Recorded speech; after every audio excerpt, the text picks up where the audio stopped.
Hello friends. ఈ వీడియోలో మనం అక్క మహాదేవి గుహలకు ఎలా చేరుకోవాలి? అలాగే అక్కడ మనం ఏమేమి చూస్తామో తెలుసుకుందాం. అక్క మహాదేవి గుహలకు వెళ్ళాలంటే ముందుగా మనం రోప్‌వే కౌంటర్‌కు చేరుకోవాలి. ఈ రోప్‌వే కౌంటర్ అనేది ఇక్కడ చూపిస్తున్న ఆర్చ్.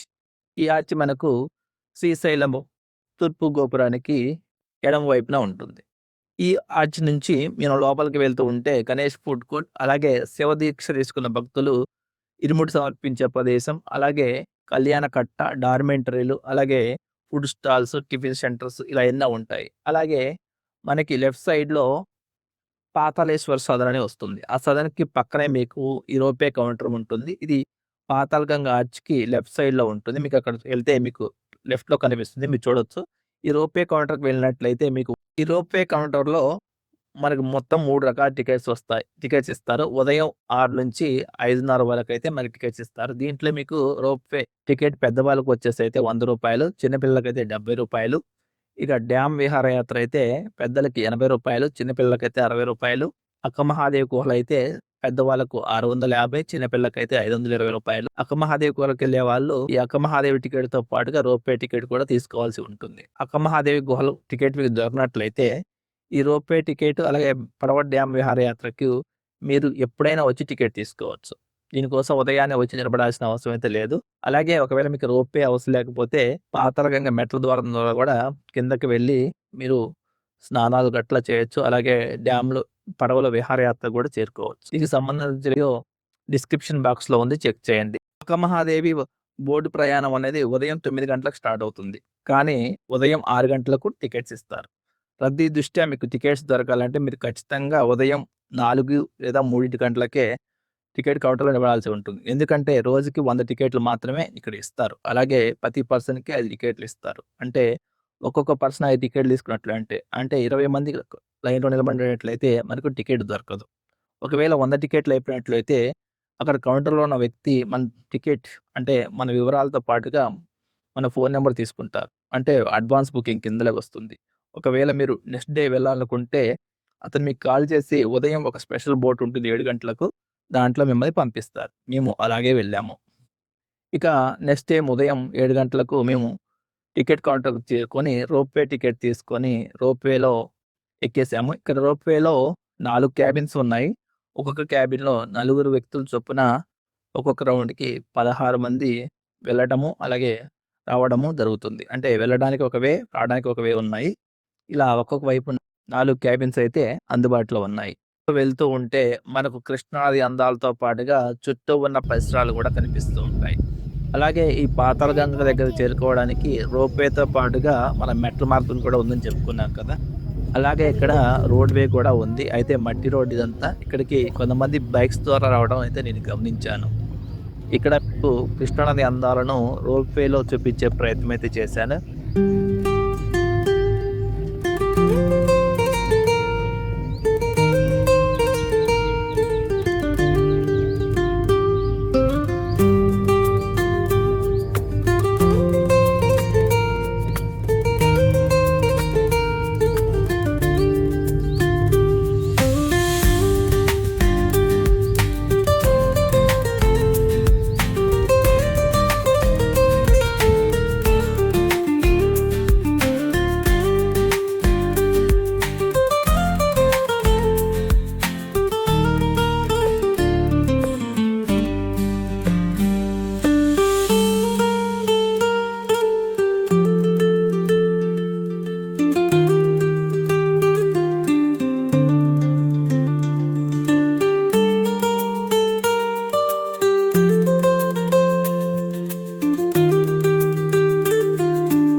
అలా రోప్‌వే ద్వారా మేము కిందకి చేరుకున్నాము. అలా పాతాళ గంగలోకి చేరుకున్న తర్వాత అక్కడ మీకు మీ వివరాలను సేకరిస్తారు.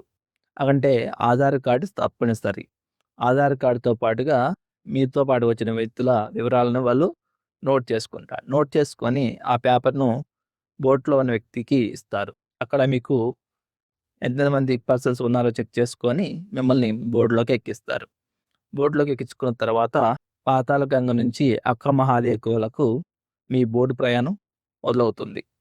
మీరు టికెట్ కాస్ట్ గమనించే ఉంటారు. పెద్దలకు 650, చిన్న పిల్లలకు 520. ఎందుకు ఇంత కాస్ట్ ఉందంటే, మనం ఇక్కడ ఆంధ్రప్రదేశ్ నుంచి, ఏపీ నుంచి తెలంగాణకి ట్రావెల్ చేయాల్సి ఉంటుంది.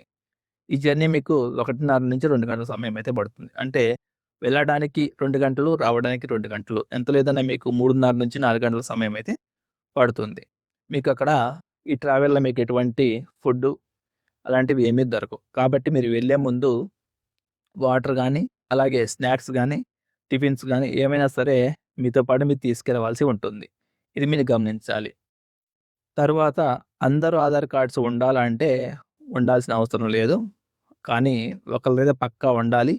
సో, అలాగే టికెట్ కౌంటర్‌లో గూడా వాళ్ళు డైరెక్ట్‌గా టికెట్స్ ఇవ్వరు. ముందుగా మీ వివరాలు అంటే మీ ఫోను నంబరు, అలాగే ఆధార్ నంబర్ అయితే నోట్ చేసుకుంటారు. తర్వాత టికెట్ కౌంటర్ బ్యాక్ సైడ్‌కెళ్ళినట్టయితే మీకు రోప్‌వేతో పాటు అంటే ఎప్పుడైతే మీ జర్నీ స్టార్ట్ అవుతుందో అప్పుడే వాళ్ళు ఆ రోప్‌వే టికెట్స్‌తో పాటుగా కిందకెళ్తే మీ డీటెయిల్స్ తీసుకొని మీకు టికెట్స్ అయితే అక్కడే ఇస్తారు. అంటే రోప్‌వే దిగిన తర్వాత అక్కడ ఒక కౌంటర్ ఉంటుంది.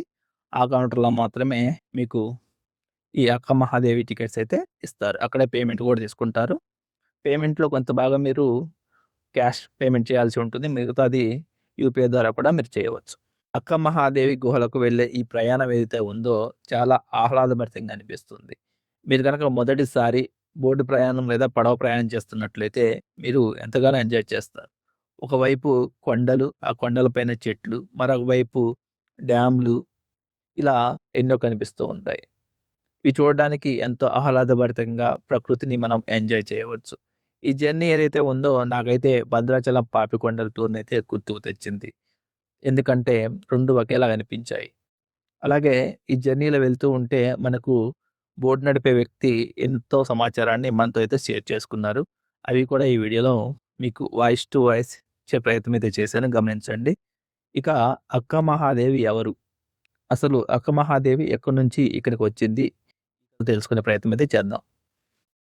అక్క మహాదేవికి శ్రీశైలంలో చాలా ప్రాముఖ్యత ఉంది.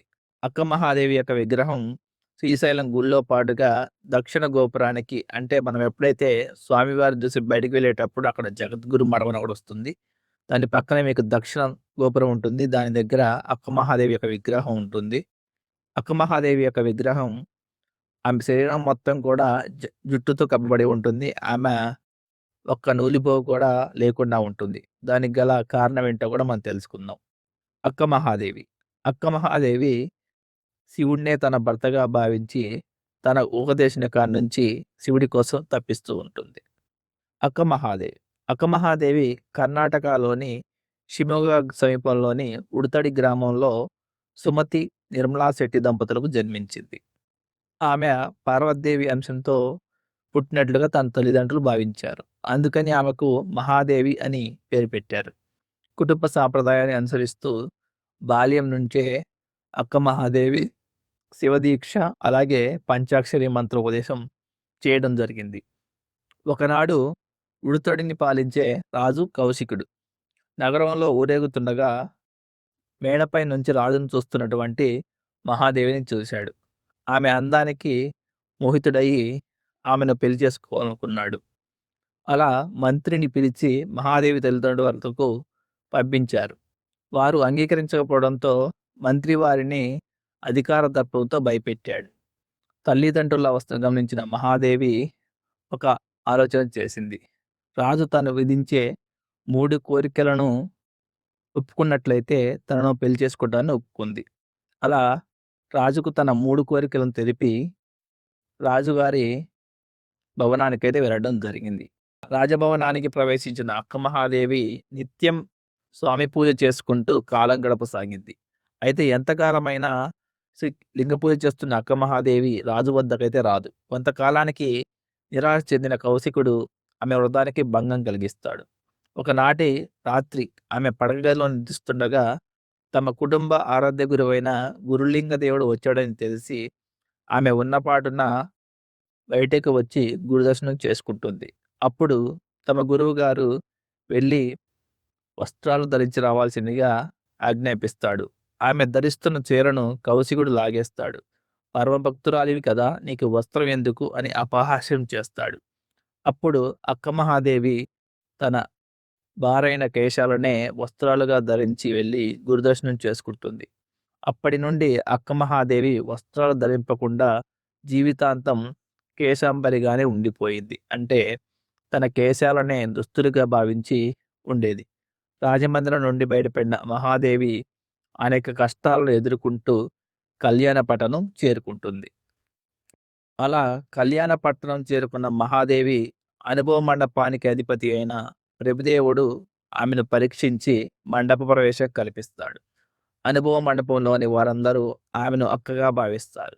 ఆనాటి నుండి మహాదేవి అక్క మహాదేవిగా ప్రఖ్యాతి చెందినది. ఆమె మహాలింగైక్యం కావాలని ప్రభుదేవునికి తెలుపుతుంది. అతడు శ్రీశైలం వెళ్ళాలని, శ్రీశైలంలోని కదలివరంలో గల జ్యోతిర్లింగంలో ఐక్యం కామని చెప్తాడు. అలా శ్రీశైలం చేరుకున్న మహాదేవి శ్రీశైలంలోని ఈ అక్క మహాదేవి గుహలకు వచ్చి శివునిలో ఐక్యమైందని చెబుతారు. అక్క మహాదేవి గుహలు ఇవి నల్లమల్ల అడవుల్లో కృష్ణానది ఒడ్డున ఉన్నాయి. శ్రీశైలంలోని పాతాళగంగ నుంచి 16 కిలోమీటర్ల దూరంలో కృష్ణానదిలో మనం ఇప్పుడు ప్రయాణిస్తున్నట్టుగా ప్రయాణించి మనం అక్క మహాదేవి గుహలకైతే చేరుకోవచ్చు. ఇది అక్క మహాదేవి యొక్క చరిత్ర. మనం చెప్పుకున్నట్లుగా ఈ ప్రయాణంలో మనకు ఒకవైపు గుట్టలు కనిపిస్తే మరోవైపు డ్యామ్లు కనిపిస్తాయి. ఇక్కడ చూడొచ్చు, మీకు శ్రీశైలం డ్యామ్ కనిపిస్తూ ఉంది. ఈ శ్రీశైలం డ్యామ్కు ఒక పక్క అంటే రైట్ సైడ్ మీకు ఏపీ ట్రాన్స్కో, అలాగే లెఫ్ట్ సైడ్ మీకు తెలంగాణ ట్రాన్స్కో కనిపిస్తున్నాయి చూడొచ్చు. అలాగే ఈ అక్క మహాదేవి గుహలు ఉన్నది తెలంగాణ ప్రాంతంలో.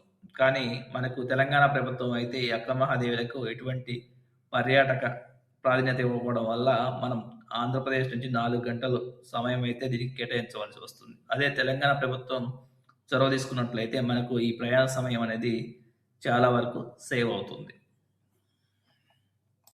ప్రస్తుతం అక్క మహాదేవి గుహలు ఎలా ఉన్నాయి? అక్క మహాదేవి గుహలకు అంటే మనం బోర్డింగ్ ప్రయాణం ముగిసిన తర్వాత అక్కడ నుంచి ఒక 1/2 కిలోమీటర్లు అయితే నడవాల్సి ఉంటుంది. ఇక్కడ నడిచిన తర్వాత మనకు అక్క మహాదేవి గుహలు అయితే కనిపిస్తూ ఉంటాయి. ఈ అక్క మహాదేవి గుహలు మనకి మనం ఆల్రెడీ చూసినటువంటి కొన్ని గుహలను పోలి ఉంటాయి. అంటే బెల్లం కేవ్స్, అలాగే విశాఖపట్నంలోని బుర్ర గుహలు, ఇలా ఇలా మనకి ఈ గుహలైతే కనిపిస్తూ ఉంటాయి. అలాగే దీని లోపల మీకు చాలా స్వరంగాలైతే కనిపిస్తూ ఉంటాయి. అలాగే ఒకవైపు అంటే మనకి గుహల దగ్గరికెళ్ళినప్పుడు మనకి రైట్ సైడ్‌లో ఒక గుహలాగా ఉంటుంది. అందులో కొన్ని శిల్పాలు కూడా ఉన్నాయి. ఆ శిల్పాల వెనక ఒక గుహ కూడా ఉంది. అది కూడా మీకు నేను ఈ వీడియోలో చూపిస్తాను చూడండి. అలాగే ఈ అక్క మహాదేవి గుహలకు చేరుకున్న తర్వాత ముందుగా మనకు ఒక చోట అక్క మహాదేవి యొక్క ఒక నల్లని విగ్రహం అయితే కనిపిస్తూ ఉంటుంది. దాన్ని కూడా మనం చూడవచ్చు. అలా అక్క మహాదేవి విగ్రహం ఉన్న ప్రాంతం నుంచి మనకు బ్యాక్ సైడ్‌కి వెళ్ళినట్లయితే ఒక గృహ మార్గం ఉంటుంది. ఆ గుహలో మీకు ఒక హాఫ్ కిలోమీటర్ అయితే ఎళ్ళవలసి ఉంటుంది. దీని లోపల మీకు ఆక్సిజన్ లెవెల్ అయితే కొంచెం తక్కువగా ఉంటాయి. అలాగే ఈ ప్రాంతం అంతా కూడా చాలా చీకటిగా కనిపిస్తూ ఉంటుంది. మనతోటి వచ్చేటువంటి బోట్ వ్యక్తులు 2 టార్చ్ లైట్స్ అక్కడే ఉంచి మనకు నల్లగా చీకటిగా ఉన్న మార్గంలో మనకు బ్యాటరీలు వేసి మనల్ని లోపలికి తీసుకెళ్తూ ఉంటారు. ఈ లోపలికి వెళ్ళడానికి కేవలం ఒక్క మనిషి మాత్రమే లోపల ఉన్నటువంటి శివలింగాన్ని చేరుకోవడానికి వీలుగా ఉంటుంది. కాబట్టి 1 బై 1 జాగ్రత్తగా వంగి పాకుతూ వెళ్ళవలసి ఉంటుంది. కాబట్టి మనం జాగ్రత్తగా లోపలికి వెళ్ళి ఆ శివుడిని దర్శించుకొని తాగి పునీతులమయ్యి మరలా బయటికి రావచ్చు. ఈ ఇప్పుడు నేనైతే చెప్పానో అవన్నీ కూడా మనకి ఈ వీడియోలో చూపిస్తాను. చివరిలో ఉంటాయి. ఖచ్చితంగా వీడియో చివరి వరకు చూడండి. అలాగే ఈ జర్నీని మీరు ఆస్వాదించండి. చాలా వరకు నేను 4 గంటలని చెప్పాను కాబట్టి ఈ జర్నీ అయితే నీకు 4 గంటలైతే చూపించను. చాలా వరకైతే ట్రిమ్ చేసి ఈ వీడియో చూపించాను చూడొచ్చు. ఈ వీడియోలో మీకు ఈ బోటింగ్ అందాలతో పాటుగా అక్క మహాదేవి గుహ కూడా మీకు కంప్లీట్‌గా చూపించడం జరిగింది. కాబట్టి వీడియోని ఆస్వాదించండి. అలాగే వెళ్ళే ముందు మన ఛానల్‌లో సబ్స్క్రైబ్ చేయండి. అలాగే వీడియోని లైక్ చేయండి, షేర్ చేయండి. మరిన్ని వీడియోస్ కోసం చూస్తూనే ఉండండి. Thank you.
కాదు సార్, విహారయాత్రలు కాదు, 650 పెట్టి వచ్చామనేది కాదు. ఎందరో ఋషులు మునులు తపస్సు చేసుకొని సూక్ష్మ శరీరాలతో ఉంటారు. ఇక్కడ కేవ్స్లోకి వెళ్ళాక అందరూ ఓం నమః శివాయ అనే మంత్రాన్ని మనసులో చేపించుకుంటూ వెళ్తాం. ఓకేనా? మొత్తం ఇది ఇక్కడ వచ్చేసి 70 అడుగులు లోపలికి వెళ్తాం సార్. 40 అడుగులు నార్మల్గా వెళ్తాం, 30 అడుగులు బిండి ఒక సైడ్కి వెళ్ళాలి. చీకటిగా ఉంటుంది, గబ్బిలాలు ఉంటాయి, గబ్బిలాలు స్మెల్ ఉంటుంది. మేము తీసుకొచ్చి దర్శనం చేసుకొని తీసుకొచ్చి ఇదే బోట్లో రిటర్న్ తీసుకెళ్ళిపోతాం. రిటర్న్ కూడా సేమ్ సీట్ సేమ్ బోట్. చిన్నపిల్లలాగా సీట్లో కోసం కొట్టుకోవాలి. ఎందుకంటే ముందు జరిగిన మొత్తం ఇక్కడ ఒక గంట స్టే ఉంటాం సార్. గంటలో దర్శనాలు చేసుకుని రిటర్న్ చేస్తాం. పైన గణేష్ అవధూత ఆశ్రమం ఉంటుంది. మీరు దర్శనాలు అయిపోయాక ఇక్కడికి వచ్చి బోర్డులో కూర్చుంటే బోర్డు నుంచి చూపిస్తాం. పైకి అయితే మనకి యాక్చువల్గా అయితే పర్మిషన్ లేదు. పైకి ఏమన్నా వెళ్ళి ఏమన్నా అయితే మా రెస్పాన్సిబిలిటీ కాదు. ఎందుకంటే జంతువులు తిరిగే ప్రదేశాలు ఇవన్నీ. చిరుతపులు, ఎలుగుబంట్లు, చాలా రకాల జంతువులు తిరుగుతూనే ఉంటాయి. అందరూ గుంపులుగా వెళ్తాం. గ్రూప్గా వెళ్ళి గ్రూప్ ప్లాస్టిక్ కానీ ఏదైనా కానీ వాటర్లో ఫారెస్ట్లో ఎక్కడ ఇవ్వండి. డస్ట్బిన్లు ఇక్కడ ఉంటాయి, అక్కడ కూడా ఉంటాయి, యూజ్ చేసుకోండి. అక్కడికి వెళ్ళాక అమ్మవారు ఎందుకు వచ్చారని చెప్పేసి మన బోట్ ఆపరేటర్ మీరు చెప్పేస్తారు. లోపల దర్శనం చేసుకొని వచ్చారు. కదలి వరం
ఎక్స్ప్లెయిన్ చేస్తాను.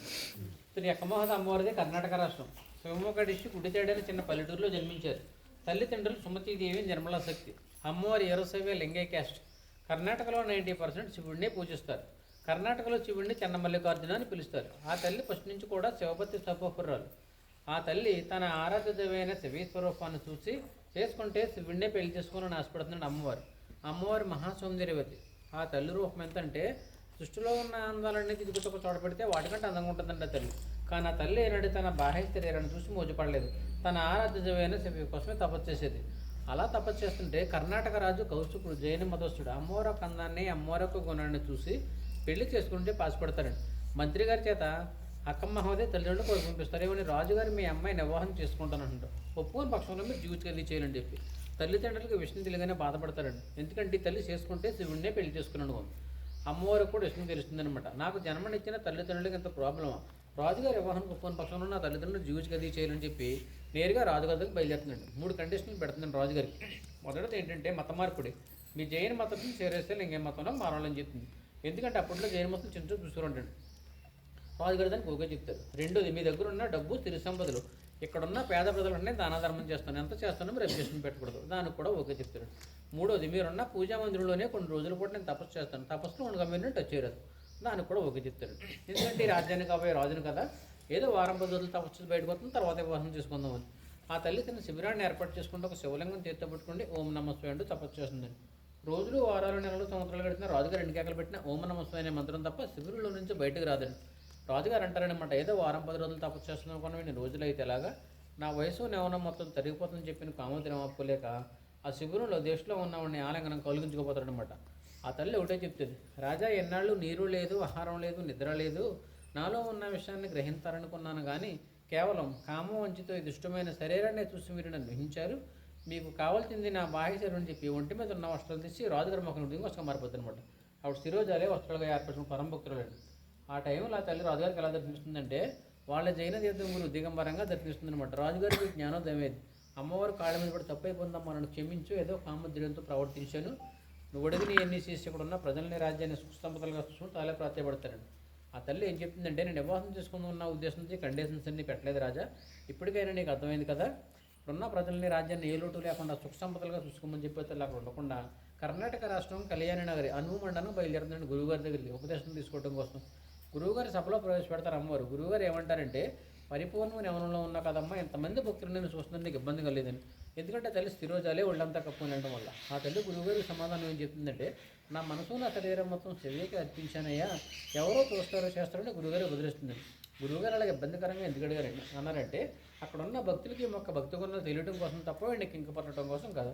ఆ తల్లి దాదాపు 12వ శతాబ్దం 800 సంవత్సరాల క్రితం కర్ణాటకలో గురువుగారు ఉపదేశం తీసుకొని కాళ్ళకి చెప్పుల్లో ఒంటి మీద నురుపుకు లేకుండా కాలి నడకన శ్రీశైలం వచ్చి స్వామి అమ్మవారిని దర్శించుకుంటే వనదేవతను అడిగిందంటే, నరమానవుడు కంటిపడని ప్రదేశంలో తల్లి గృహలోపల తీసుకొచ్చి ఇక్కడ 12 సంవత్సరాల కట్టెల మీద తపస్సు చేస్తే ఆమె తపస్సును గుర్తించిన సాక్షాత్ బ్రహ్మ మల్లికార్జున స్వాములు దర్శించడం శివలింగా నడిపించారనమాట.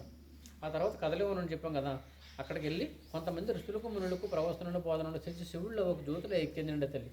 చనిపోలేదు, సమాధికులు ఎవరిని వివాహం చేసుకోలేదని. అది స్తపం అనేది స్తపభూమి. ఈ స్తపంలో 70 అడుగులు నడుచుకుంటూ వెళ్ళాలండి. 40 అడుగులు నార్మల్గా ఉంటుంది, 30 అడుగులు బెండే క్రాస్కెళ్ళి రావాలి. శ్రీశైలంలో ఉండే స్వామికి మనం లేదా పూజారులు వేల రూపాయలు అభిషేకం చేస్తాం. కానీ కేవ్స్ లోపల ఉండే స్వామికి ఎవరు అభిషేకం చేయరు. ప్రకృతి సిద్ధంగా కొండలపై నుంచి ఒక్కొక్కటి శివలింగం మీద పడుతుంది. 5 నిమిషాలు కొట్టరు, 10 నిమిషాలు కొట్టరు, మీరు వెళ్ళేటప్పుడు చూడొచ్చు. ఇంకోటి ఏంటంటే, వాస్తవానికి మానవ రూపంలో పుట్టిన వాళ్ళ విగ్రహాలు గర్భగుళ్ళు ఎక్కడ పెట్టండి, కానీ తల్లి విగ్రహాలు తీసుకెళ్లి శ్రీశైలం గర్భగుడిలో టెంపుల్లో స్వామివారి కంటే ముందు పెట్టారు. మీలో లింగ దర్శనం చేసుకుంటా గర్భగుడిలో పురుష దర్శనం వరండి. గర్భగుడిలోకి ఎంటర్ అవ్వగానే లెఫ్ట్లో నల్లది ఉంటుంది, గమనించారా సార్? 2 దూరం దాటుగా చూసారండి, ఎడం వైపు ఆమె అక్క మహాదేవి. మళ్ళీ రిటర్న్లో 2 ఉంటాయి, హేమారెడ్డి మల్లమ్మ, సిద్ధిరామప్ప. వీళ్ళు ముగ్గురు కర్ణాటక చెందిన వాళ్ళే, మనకలాగా మానవ జన్మెత్తిన వాడు. మనకలాంటి మానవ జన్మెత్తిన వాళ్ళ విగ్రహాలు తీసుకెళ్లి శ్రీశైలం గర్భగుడిలో స్వామివారి ముందు పెట్టారంటే వాళ్ళు ఎంత భక్తిపరులో ఆలోచించుంటారు. వాస్తవానికి డబ్బున్న వాళ్ళు కొన్ని వేల కోట్ల డొనేషన్ చేస్తున్న శిలా పథకాల మీద పేర్లు పెడతారు తప్ప విగ్రహాలు ఎక్కడ పెట్టండి.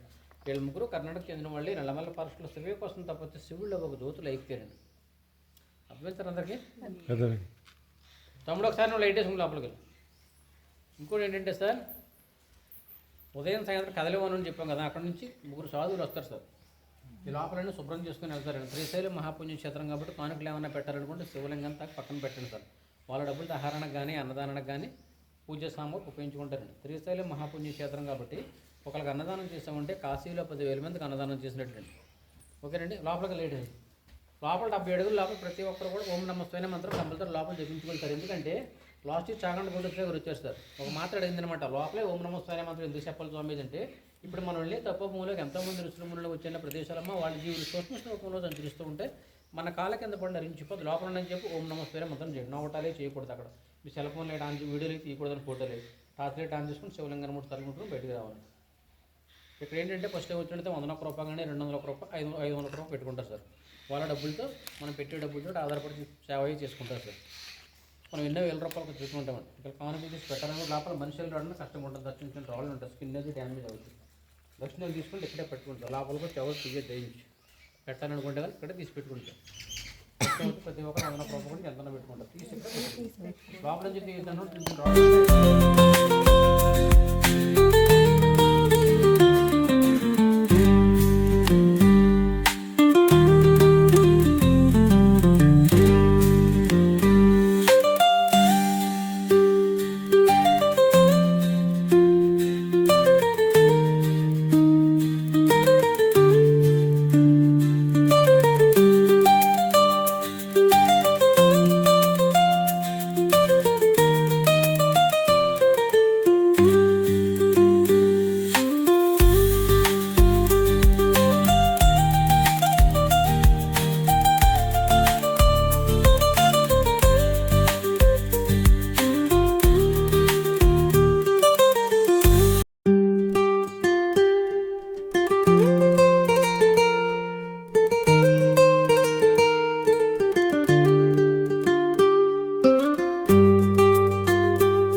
మీ ఎక్స్పీరియన్స్ ఎలా ఉంది?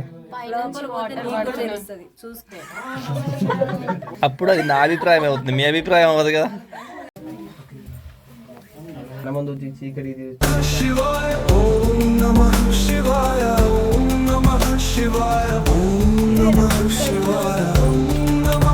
ఎట్లుంది ఢిల్లు? ఎలా ఉంది ఢిల్లు? ఎలా ఉంది ఢిల్లు? ఢిల్లు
शिवाय ओम नमः शिवाय ओम नमः शिवाय ओम नमः शिवाय ओम नमः शिवाय ओम नमः शिवाय ओम नमः शिवाय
వాళ్ళ ఊరేలా కట్టి ఆశ్రమం పెట్టారు అక్కడ.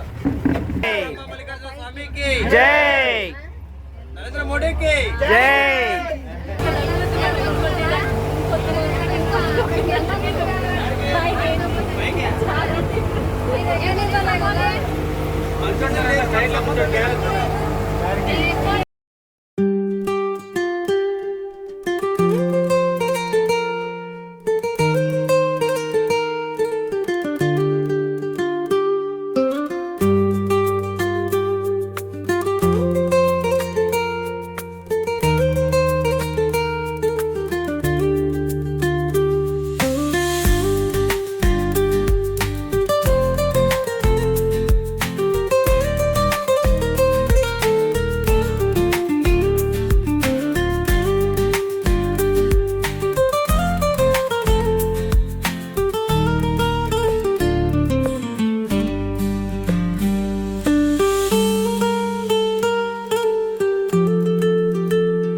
అనంతపూర్, జోరాల, తుంగభద్ర, సంగమేశ్వరం.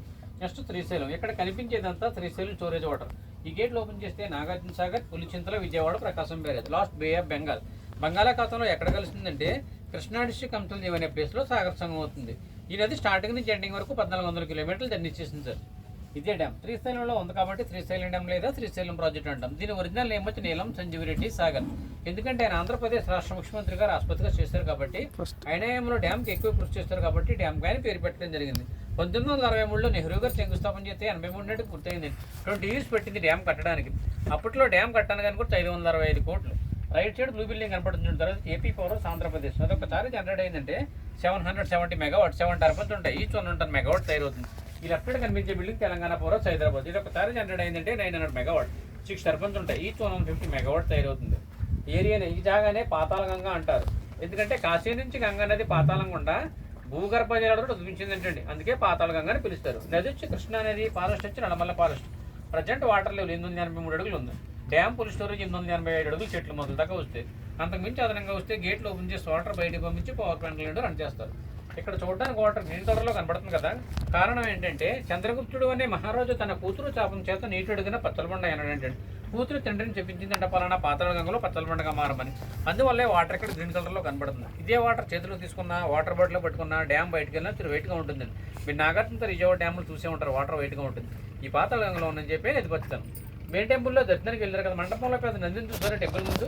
ఆ నది వచ్చి సరగా బస్వన్న అంటారు. సేమ్ అటువంటి నది పాతాళగంగలో ఒకటి ఉందండి. ఈ నదిని ఊపి బస్వన్న లేదా హుబ్లీ బస్వన్న అంటారు. ఈ రెండు కవ్వాలని చెప్తారండి. డ్యామ్ కట్టకముందు ఈ పాతాళగంగలో 3 feet వాటరే ఉండేది. అప్పట్లో ఇక్కడ ఉన్న నందిని దర్శనం చేసుకుని వాటర్ పట్టుకుని వెళ్ళి గుళ్ళో ఉన్న స్వామివారికి అభిషేకాలు చేసేవారు. డ్యామ్ కట్టిన తర్వాత బ్యాక్ వాటర్లో స్టోరేజ్ మునిగిపోయింది. శ్రీశైలంలో మీరు చూడవలసిన ప్రదేశాలు, మీరు బోట్ ఎక్కిన ప్లేస్లో కొండపైన గోపురం కనపడుతుంది పర్వతం పైన. అది వచ్చి శివాజీ మహారాజ్ టెంపుల్. ఆయన 16వ శతాబ్దంలో యుద్ధంలో తన సైన్యంలో బలంతాలకు మనస్తాపం చెంది అమ్మవారి చెట్టు కోసం ప్రదేశంలో కొంతకాలం తపస్సు చేశారండి. ఆయన గుర్తుగా విజయం ఏర్పాటు చేశారు. ఆయన చరిత్ర అందులో ఉంటుంది. మెయిన్ టెంపుల్ బ్యాక్ సైడ్ 5 నిమిషాలు వెళ్ళొచ్చు. అక్కడి నుంచి 1 కిలోమీటర్ దూరంలో మల్లమ్మ కండి టెంపుల్.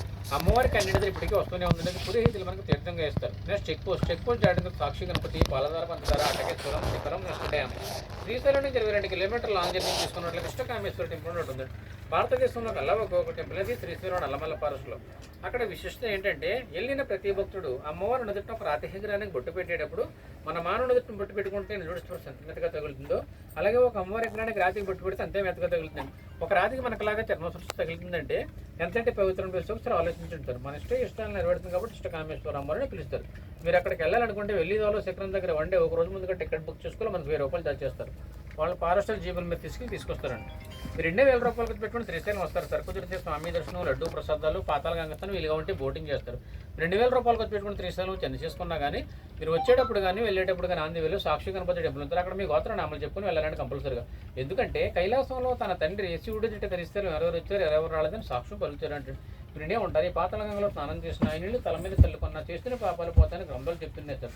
ఎవరూ కల్పించినవి కాదండి. ఎందుకంటే త్రేతాయుగంలో శ్రీరామచంద్ర ఈ పాతాళగంగ స్నానం చేసి స్వామి అమ్మవారిని దర్శనం చేసుకుని సాక్షి గణపతి నుంచి అందరించి పాపం మోక్షం పొందినట్టు గ్రంథాల్లో పొందుతున్నాయి సార్. ఓకే సార్, ఇక్కడ విషయాలు అయితే చేస్తారు. అయితే గైడ్ కాదు, బోట్ ఆపరేటర్ని. ఏదో జీతాలతో వల్ల తెలుసున్న విషయాలు ఎక్కడ అమ్మవారు కూడా ఎక్స్ప్లెయిన్ చేసుకున్నాం. మా గైడెన్స్ మా సర్వీస్ మీకు మనస్ఫూర్తిగా నచ్చితే నాకు మా హెల్పర్కి సంతోషంగా టిప్ ఏమని తీసుకుంటాను సార్. మీరు ఎంతో దూరం నుంచి 8,000 రూపాయలు ఖర్చు పెట్టుకుని శ్రీశైలం వచ్చినందుకు మీ అందరికీ శ్రీ బ్రహ్మరాంబ మల్లికార్జున సమాధిస్తున్నారని మనస్ఫూర్తిగా కోరుకుంటున్నాను. Thank you sir.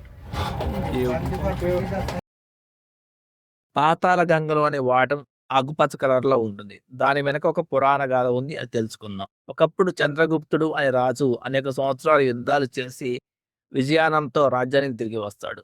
ఆ ఊరేగింపులో తనకు రాజ్యంలోని అందమైన స్త్రీల మధ్య ఒక యువరాణి కనిపిస్తుంది. ఆమె పేరే చంద్రవతి. తర్వాత రాజుకు ఆమె తన కూతురుని తెలిసినప్పటికీ అయినా ఆమెను కోరుకుంటాడు. అయితే తన తండ్రి పక్కనతని చంద్రవతి అక్కడి నుంచి పారిపోయి శ్రీశైలంలోని అడవికి వెళ్ళి శివుణ్ణి ప్రార్థిస్తూ ఉంటుంది.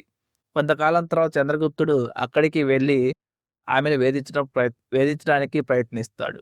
అప్పుడు శివుడు ప్రత్యక్షమై ఆకుపచ్చ రాయిగా మారిపోవని శపిస్తాడు.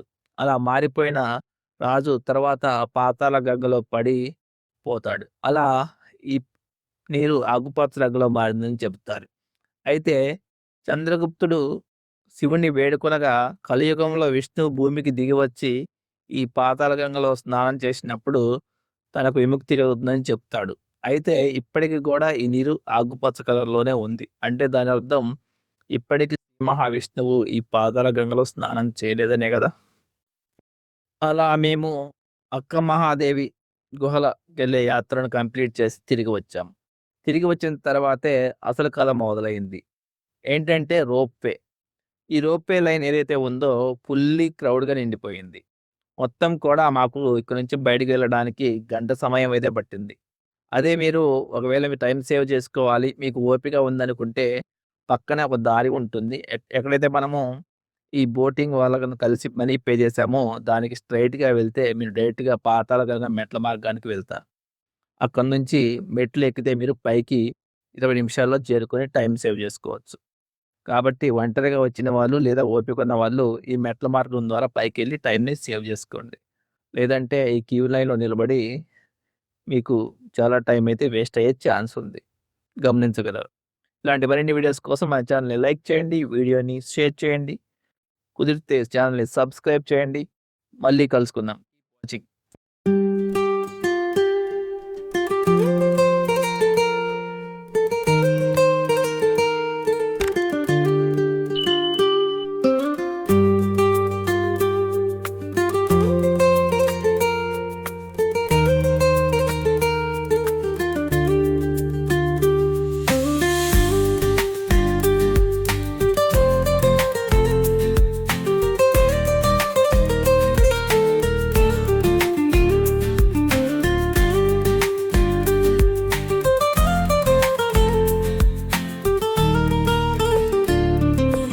Please like, share and subscribe.